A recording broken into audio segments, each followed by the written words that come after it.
After my millionaire grandfather died and left me everything, my parents, who'd ignored me for 30 years, dragged me into court to rip it all away. The moment I walked into that courtroom, my mom rolled her eyes like I was an inconvenience, another burden she never wanted. But the judge, he froze. He stared at me as if he'd just seen a ghost. "Wait, the charges are against you," he said, his voice cutting through the room. And in that second, I realized something almost tragic. They were about to go to war with a man they never even bothered to know. They had no idea who I had become or what I was capable of, and by the time they found out, it was already too late. My name is Troy Calum Wynn, and this is the part of my life I never thought I'd say out loud. Before I share my story, I want to know you're here with me. Just say "listening" in the comments, or tell me where you are. I love hearing how far my story reaches. Sometimes even the smallest connection makes a story feel heard. Thank you. And now, here's my story. If my voice reaches you today, please consider subscribing. It helps more than you know, especially for someone who spent most of his life feeling unheard. The moment I pushed open the heavy wooden doors of the Denver Superior Court, the air tightened around me like a noose. Every step echoed as if the room itself was holding its breath. My mother, Nadine, spotted me first. She rolled her eyes with that familiar mixture of annoyance and contempt she'd perfected long before I ever learned to speak.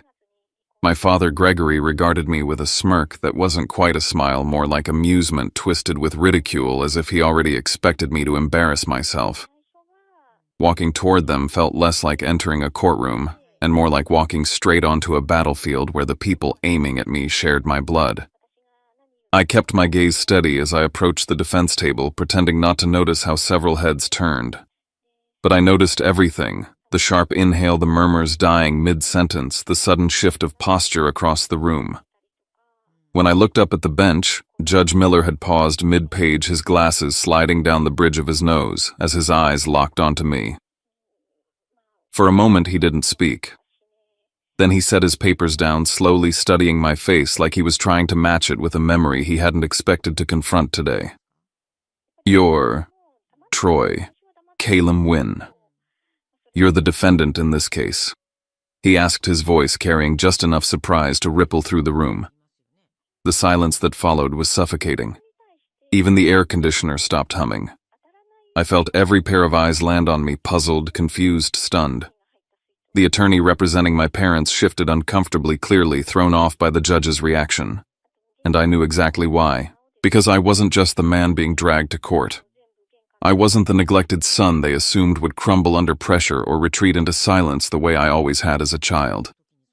I was a senior prosecutor for the state of Colorado, someone who'd put away men twice as dangerous as my parents would ever be. But they never knew. In 30 years, not once had they asked who I was becoming, what I did with my life, or what kind of man their absence had shaped me into. Their ignorance wasn't an accident, it was a pattern.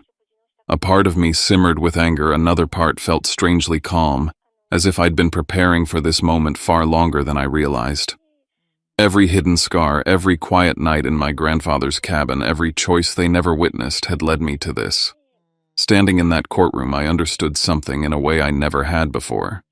This was the beginning of the truth unraveling. Their truth. My truth.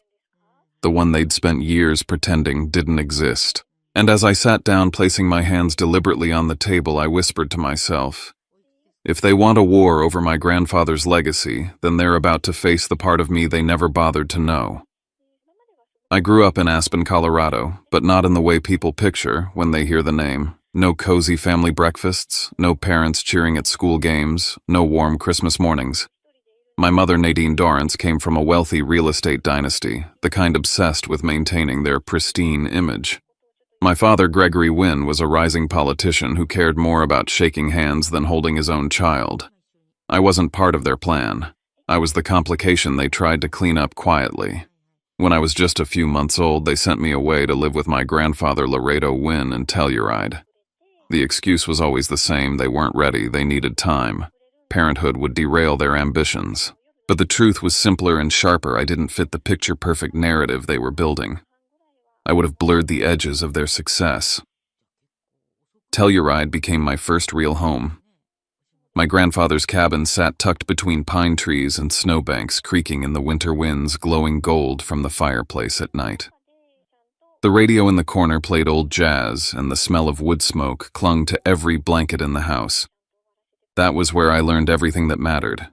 My grandfather taught me how to think, really think, how to dissect an argument, how to hold firm in a debate, how to follow logic instead of fear. And above all, he taught me that a man's worth was tied to the promises he kept, not the family he came from. My parents visited occasionally, though visited is generous. They appeared a few times a year, always rushed, always distracted, always leaving before dinner. I remember watching them drive away each time, their taillights disappearing down the snowy road, leaving behind that familiar ache in my chest, a mix of hope shrinking into disappointment. For a long time, I thought their absence was unintentional. I convinced myself they were busy, overworked, or simply struggling to balance their lives. I told myself stories to soften the truth. But the truth didn't soften. The truth hit me the night I was 15. I had come downstairs to grab a glass of water when I heard my mother's voice on the phone. Her tone was sharp, impatient, almost cold. "He's just a tool, Greg," she snapped. "Your father sends the money every month because of him. If we take him back, we lose that." I stopped breathing. Every word sliced deeper than the last. I realized then that my presence in their lives had never been wanted. My existence had been a transaction, nothing more, nothing less. I stood there in the dark hallway, gripping the banister, feeling the foundation of my world collapse under me. But something else rose in its place. A quiet truth. A painful clarity. I wasn't kept because I was loved. I was kept because my grandfather loved me enough for all of us. And as that chapter of my life closed, a new one began inside me, a silent promise that one day I would define myself without them. As I moved through the last years of high school and into college, my grandfather became the single constant in my life, the one person whose presence felt like gravity. Every Sunday night, no matter how exhausted he was from a week of reading case files, or how drained I was from exams and part-time work, we sat across from each other at the old wooden table in the cabin. He always began the same way, leaning back, slightly, fingers intertwined, eyes sharp and calm. "What did you learn about people this week?" he would ask. Not what I learned in school, not what grade I earned, but what I understood about human nature. His questions carved out the foundation that would one day pull me toward becoming a prosecutor. He didn't raise me on rules. He raised me on principles. Everything shifted the year I turned 17. It was winter, bitter and loud outside the cabin when my grandfather collapsed in the kitchen. The stroke was mild, but the fear was not. I missed weeks of school to take care of him, helping him walk, making his meals, reading to him when the headaches were too heavy. My parents lived less than 3 hours away at the time, yet not once did they show up to see him. Not a call, not a message. I tried to convince myself they didn't know how bad it was, but even at 17, lies like that didn't survive long. When I was accepted into the University of Chicago to study law, he celebrated more than I did. I can still hear him telling me, "You're the only one in this family who understands what honor means." He said it softly, not as praise, but as a truth he'd carried for years. I believed him because he earned belief from me the way he earned everything else, in quiet, consistent ways. During winter break of my second year, I came home to Telluride expecting the usual hot tea by the fireplace, my grandfather asking me about my classes, maybe a long walk through the snow. Instead, I found him sitting at the dining table with his attorney. Papers were spread out, and his expression was heavier than I'd ever seen it. He waved me over his hand, trembling just slightly, and told me he wanted me to witness a change he was making. He revised his will that day. Every property, every investment, every dollar he saved through decades on the bench, he left all of it to me. When I asked why, he didn't hesitate. "Because you've shown up more in my life than all of them put together." No anger, no bitterness. Just a fact delivered with the same calm he used when teaching me law. It didn't take long for my parents to find out. They arrived in Telluride unannounced, stomping through the snow like a storm in human form. My mother accused me of manipulating him. My father claimed I exploited his condition. They spoke as though I'd stolen something from them, something they believed they were entitled to by blood alone. My grandfather stood there frail from recovery, yet still iron-willed. He ordered them out before the sun had even set. Snow was falling so hard that night we could barely see the road, but he didn't waver. He protected me the way they never had. Later, before I returned to Chicago, he held my wrist gently as if settling the weight of something invisible into my hands. "They will come back someday," he said. "Not for you, but for what I've left. And when that happens, don't you dare tremble." I didn't know then how prophetic those words would be, but I felt them settle deep inside me, a warning shaped like love. I was in the Denver District Attorney's office, buried in a financial fraud case, when my phone buzzed with a call that froze the world around me. My grandfather had passed away in his sleep. The words fell flat, like they couldn't possibly belong to someone as steady and enduring as him. I felt something inside me split open, the kind of break you don't hear until silence floods in after it. Driving back to Telluride felt like retracing old footsteps while knowing I'd never hear his voice echoing down the hallway again. The cabin was colder than I remembered, untouched and quiet, still carrying the scent of cedar and old books. Every chair seemed to hold a ghost of him. As I walked through the rooms, the memories pressed against me like fingers on my back, guiding and haunting at the same time. His attorney met me there, handing me a sealed envelope with my name written in his handwriting, steady, precise. He said, "You should open this only after the funeral," the attorney told me. I tucked it away, already sensing it carried something heavier than words. The funeral was small, dignified, the way he lived. My parents and my sister Sienna arrived late, wrapped in expensive coats and an even colder demeanor. They greeted no one, not even me. They stood at a distance, as if the grief in the room was contagious. I watched them with the same numbness I felt as a child whenever they visited familiar faces that felt like strangers in my life. Then my mother stepped forward to the casket and crafted the performance of her life.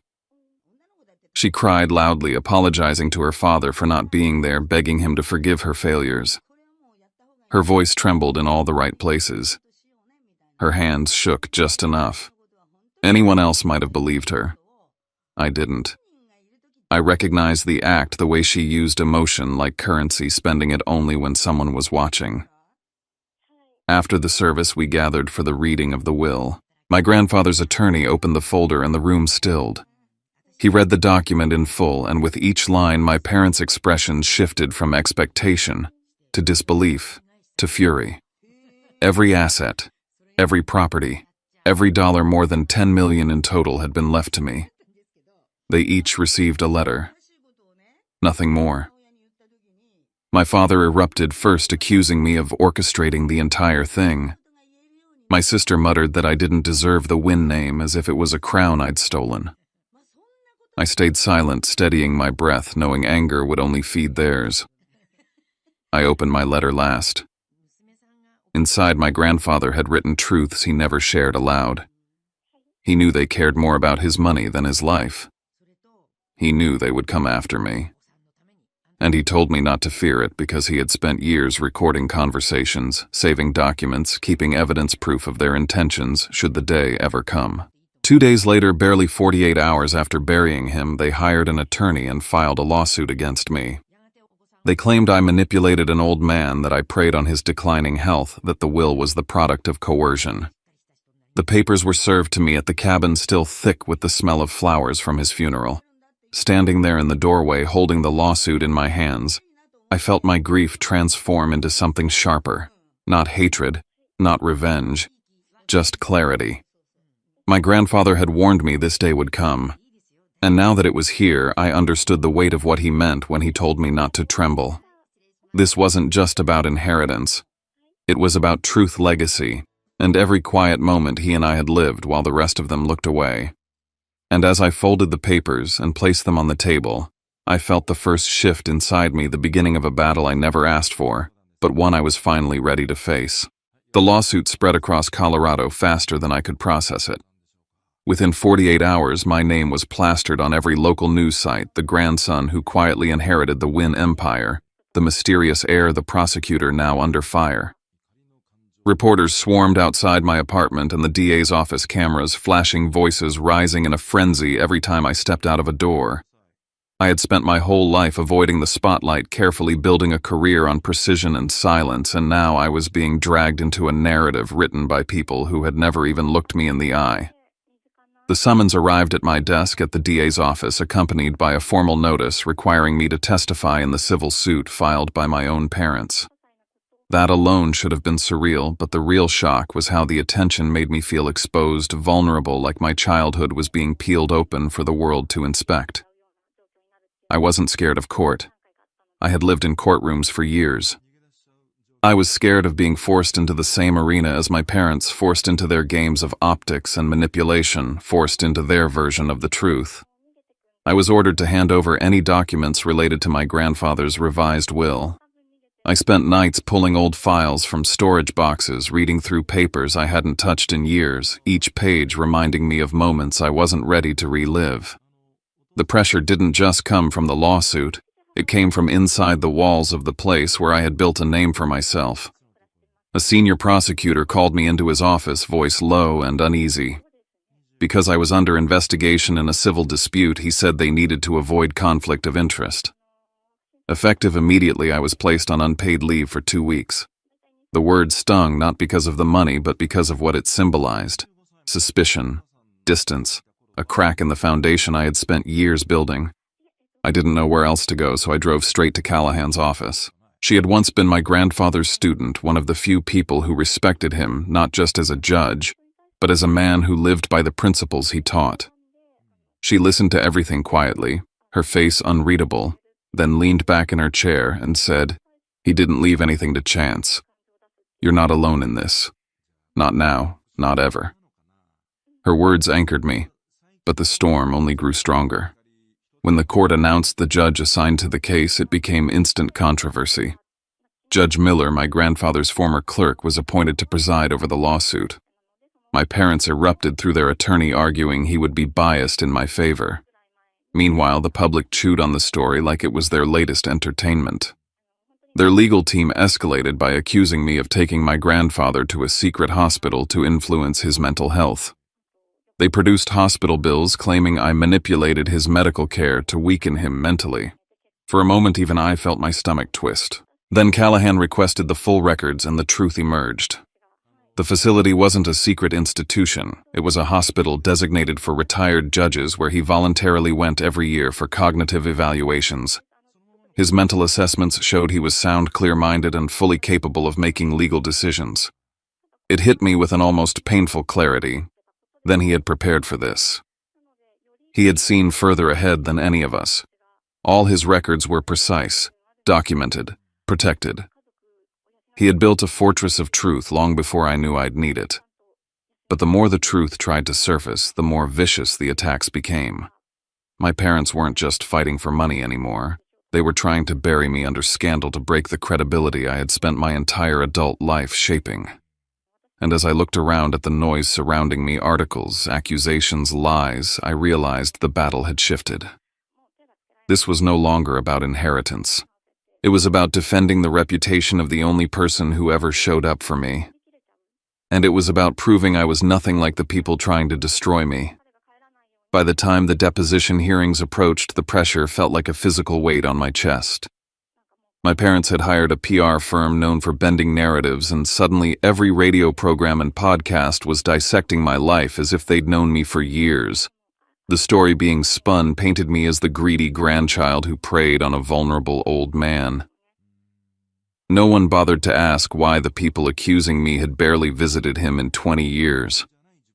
To defend myself, I started speaking softly about the last years of my grandfather's life. I spoke about his independence, how he still managed his portfolio, how he read case law every night like it was scripture, how his memory remained sharper than mine. He had never been the confused, manipulated victim they portrayed. He had been deliberate and aware until the end. Then came the first hit from the other side. They produced a witness, a former employee from the cabin, who claimed my grandfather had begun forgetting important details and had seemed confused during the period he changed the will. The accusation was so blatantly false that it almost felt laughable, except I knew exactly who he was. A man my grandfather had fired for stealing antiques from the house. A man with a personal grudge and every reason to retaliate. The courts didn't know that story, but I did. Hearing his voice twist the truth made my stomach churn, but it also reminded me how far my parents were willing to reach. Not long after, another blow struck. My mother's bank records leaked online, revealing she had received regular payments from my grandfather for over 20 years, payments totaling more than $1 million. It destroyed her narrative of being excluded and mistreated, but it also placed me in a moral dilemma. If I used that information in court, would I be any different from them? Weaponizing old wounds to win a battle felt like a betrayal of everything my grandfather taught me.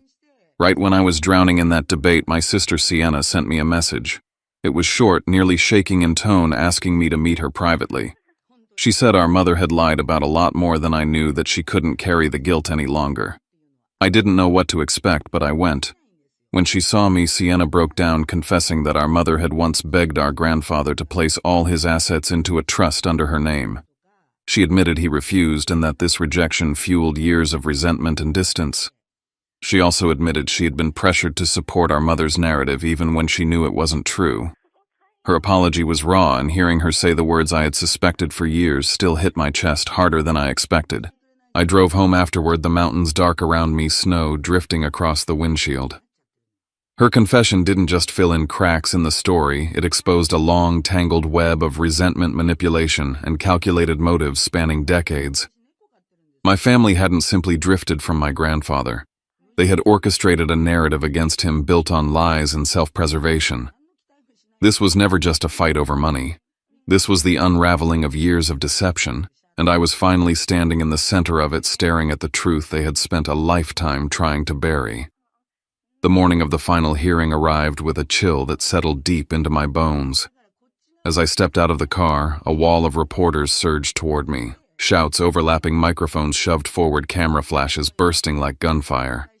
I felt the familiar urge to retreat, but I forced myself to breathe steady and controlled, repeating my grandfather's words in my mind. Truth doesn't need to shout. It only needs to stand firm. And so I walked through the chaos, as if moving inside a quiet tunnel only I could hear. Inside the courtroom, the tension felt thick enough to touch. My family sat on the plaintiff's side, my mother in an elegant black dress designed to look somber. My father stiff with rehearsed indignation, my sister staring at her hands. Their attorney, Richardson, radiated confidence. I took my seat beside Callahan, who whispered once, "Remember who taught you to fight." I nodded. Richardson began the proceedings with the same narrative they'd been building for weeks, insisting I had preyed on my grandfather's vulnerability, isolating him to force him to rewrite his will. He walked through each accusation with the smoothness of someone who'd done it hundreds of times. As he spoke, my mother delivered a performance worthy of an award. She cried softly, voice cracking, as she told the judge she'd been pushed aside by her father, that he had been confused and sadly manipulated by Troy. Every gesture was calculated, and watching her felt like watching a stranger wear her face. Callahan rose calmly when it was her turn. Instead of attacking, she presented facts with clinical precision. She showed security footage of my mother arriving at the cabin only to leave minutes later, too busy to stay when invited. She played audio recordings of conversations where my mother dismissed my grandfather's attempts to reach out. The courtroom shifted, whispers rustling like pages turning. My mother's mask faltered. Richardson quickly countered with a witness, an ex-employee from the cabin who claimed my grandfather was forgetful and confused during the period he changed his will. Hearing him lie, hearing him reduce a brilliant man to someone incapable, lit a slow burning anger in my chest. But anger didn't matter. Evidence did. Callahan produced medical records spanning 15 years, each one signed by specialists, confirming my grandfather's mental clarity. The room went silent as the judge read the reports, the truth shining plainly in the cold, legal language. When I was called to the stand, I told the court what 20 years with my grandfather looked like. Sunday dinners, arguments over case law, quiet walks through snow-covered forests, lessons on integrity and duty. I spoke simply without dramatizing because the truth had never needed embellishment. Then Richardson revealed something new, an email allegedly written by me suggesting I intended to control my grandfather's decisions. The moment I saw it, I knew it was fabricated. The wording wasn't mine. The tone wasn't mine. Callahan demanded a metadata analysis, and a digital forensic expert was brought in. After a tense few minutes, he confirmed what I suspected: the email had been altered on a device linked to my sister. The courtroom turned toward her. I saw her face drain of color. For a moment, she looked impossibly young, like the little girl I used to try to protect. Then she stood trembling and spoke. She admitted our mother pressured her to modify the document. She admitted that our mother had been trying for years to put my grandfather into a facility to gain access to his finances. She admitted she had stayed silent out of fear. My mother broke instantly, shouting that Sienna was lying, that I had manipulated her, that she was the victim. But her desperation rang hollow. My father sank back in his chair, eyes unfocused, the facade crumbling around him. When the judge announced the hearing would adjourn until the morning for final judgment, I felt the exhaustion hit me like a wave. I didn't know what the court would decide, but for the first time I saw the truth rising to the surface, undeniable and unfiltered. It was all I had asked for. I walked out of the courtroom with my chest tight, knowing everything now balanced on a few hours of waiting. I barely slept the night before the verdict. My mind kept circling back to my grandfather. His voice, his lessons, the weight of his hand on my shoulder when he told me not to tremble. I woke before sunrise, pulled out the pale blue shirt he had gifted me years ago and wore it like armor. It wasn't superstition. It was a reminder of the man whose integrity shaped my life. The courtroom was packed. Reporters lined the walls, every seat filled. My mother sat rigid, dark circles under her eyes. My father stared at the floor, avoiding everyone. Sienna kept her gaze low, her guilt settling on her shoulders like a heavy coat. I took my seat quietly, feeling the tension coil tight in my chest. Judge Miller entered with a stack of documents and a look that revealed nothing. He scanned the courtroom slowly before speaking, his voice steady but firm. He affirmed the legal validity of the will. He stated clearly that there was no evidence of coercion, manipulation, or diminished mental capacity. All accusations against me were dismissed in full. Then came the part none of us expected. The judge ruled that my family was responsible for all legal fees, punitive damages for defamation, and the costs of the prolonged litigation. Even I was stunned. They hadn't just lost, they had been exposed completely. When I stood, my knees felt weak, not from fear, but from relief. This wasn't just vindication. It was the clearing of my grandfather's name, the preservation of his truth. I walked out into the hallway, breathing fully for the first time in months. My mother approached me, her voice trembling. She apologized, blaming fear, desperation, insecurity. She said, "Troy, I'm still your mother." I looked at her, really looked, and felt nothing tethering us together anymore. I answered quietly, "The person who gave birth to me isn't always the person who raised me." Then I walked away before she could twist my words into something else. Sienna found me afterward, tears in her eyes. She apologized for years of silence, for playing along with a story she always knew was wrong. She asked if we could rebuild something real. I didn't promise her an answer. I simply told her that the door wasn't closed, but sincerity would have to be the first step. Before I could leave, Callahan handed me a small wooden box sealed with my grandfather's initials. Inside was a recording and a letter he had written for me. His voice filled the room, steady, warm, unwavering. He said that if I was listening, it meant truth had prevailed. He told me he trusted me not because I was his grandson, but because I had chosen integrity in a house shadowed by deceit. After the courthouse emptied, I drove back to Telluride. The cabin felt as still as the day he died. I walked through each room, touched the spines of the books he once read aloud, and felt the weight of his legacy settle into me. Not the financial one, but the moral one. In that quiet space, I made my decision. I accepted the nomination for the federal judgeship I had turned down before all this began. Not out of pride, but out of purpose. My grandfather had spent his life shaping justice. Now it was my turn to continue what he started. Standing at the doorway, looking out toward the snow-covered mountains he once pointed out to me when I was a child, I whispered into the cold air, "I kept my promise. Grandpa." When I stepped outside the cabin that evening, the sky had already surrendered to night, a deep indigo stretching endlessly above the mountains. Snow drifted in slow spirals, catching the faint porch light the way memories catch on the edges of your mind, quietly, insistently refusing to be forgotten. I stood there with my hands shoved into my coat pockets, breathing in air so cold it stung, but in a way that made me feel awake for the first time in years.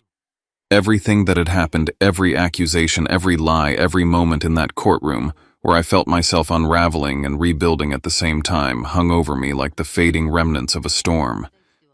And for the first time I realized I wasn't standing in the aftermath. I was standing in the beginning.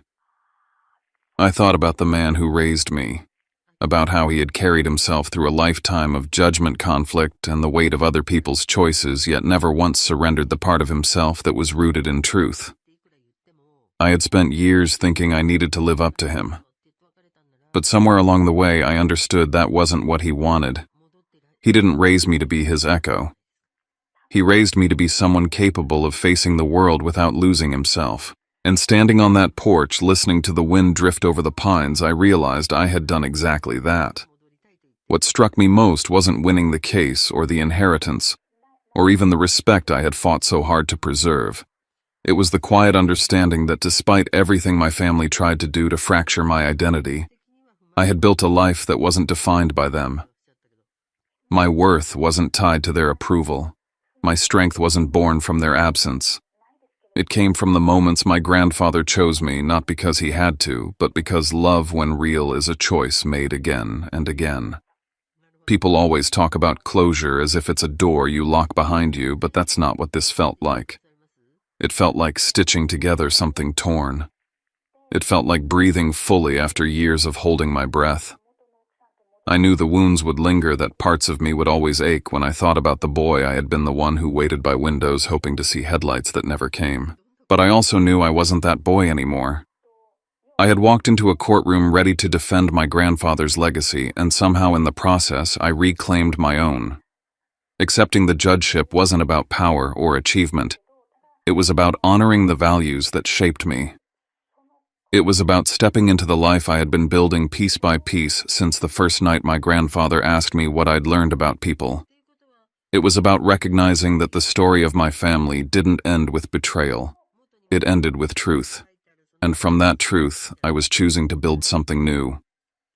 So if you're listening to this wherever you are, I want to say something I never thought I'd say out loud. Thank you.